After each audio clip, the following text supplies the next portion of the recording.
Now, this story is about a Brahman and a donkey. The Brahman in the story is a well-read, intelligent individual. He has read hundreds and thousands of books. He is an all-knower. The donkey, eventually, having been brought up in this house, has also gained some level of intelligence. So let's call him an intelligent donkey. Compared to the other donkeys in the village, this donkey is kind of an intelligent donkey. The Brahman, because of some financial difficulties in his life, he decides to start an own business. So what does he do? He makes idols of Indian gods and decides to sell it in the marketplace. Now this marketplace is not in his village, it is in an adjacent village. So after making these idols, he has to travel from this village A to village B, sell this in the market and come back on a particular day. This is a everyday routine for this Brahman now. The Brahman takes a lot of idols, keeps it over the donkey and goes from village A to village B, tries to sell the idols, and in the evening he returns back home with whatever sale he has made. Now eventually what's surprising about this particular story is, every day in the morning when they're traveling from this village A to village B, there comes a small crossroad.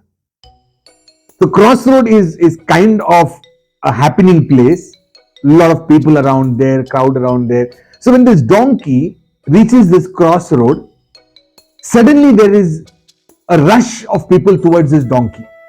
Everybody is coming and touching the donkey and falling on their feet and folding their hands. They're in the prayer position. The donkey stands there for some time, allows the crowd to do this small act and then travels towards the village B.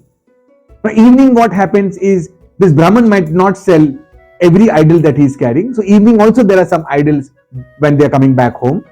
So when they are coming back home at the same crossroad, again people would wait for this donkey, stand there, fold their arms, fall on their feet. They would worship this donkey, kind of worship, and they would go back. And the donkey would wait there for some time and then go back home. Eventually this was a very gratifying experience for the donkey. The donkey started really getting a feeling that I am really being recognized. I am somebody great. People wait for me at the crossroad on a daily basis. That's something amazing in my life.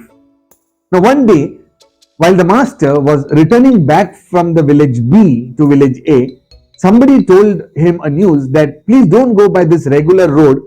There's a lot of work happening. It would be difficult for the donkey. So I would request that you take the bypass and then go home. The master said that was a great news for me. So he decides to take the bypass. Just about when they were about to take a turn towards the bypass, the donkey realizes that this guy is not taking the everyday path. And that's the time when the donkey is extremely reluctant, extremely resistive. And the donkey is not ready to go towards the bypass road. In the end, the master gives up and the master decides to go by this same road where there is a lot of work happening. But the thought strikes the master that what could be the reason why this donkey is not ready to come by any other road, because through that bypass road, perhaps that crossroad would not appear. The master decides to play a trick. The master on the way gets into one of the houses of his friend, has a cup of tea and says, I have a small request to make to you. So the friend says, yes, please tell me. He says that, can I keep my remaining idols of the day in your house, and morning when I'm actually returning, I will take these idols and go to the village B. The friend said, oh, very nice. Thank you so much. That's an honor for me. Please keep it here and tomorrow you can collect it. If I'm not there, my son will be there. He will hand it over to you. So the master unloads the load, and the donkey is now without any load walking towards their regular home. They reach the crossroad. The donkey takes a pause.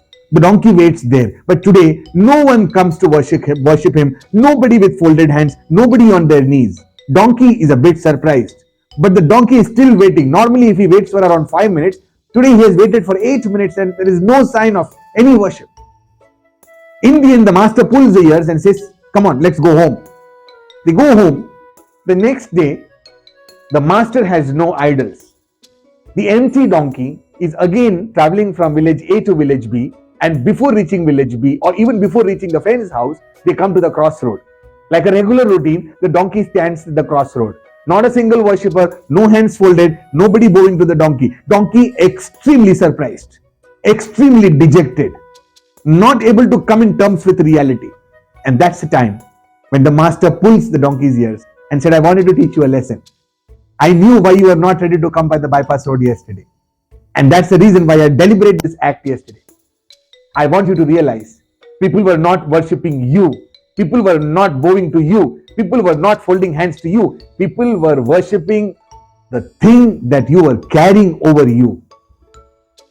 The donkey, perhaps because I made this mention, was intelligent, realized its folly and decided not to fall trap to this ego that the donkey had sharply and slowly developed over a period of time. The question to the viewer here is, are we similar to the donkey of the story in our personal lives?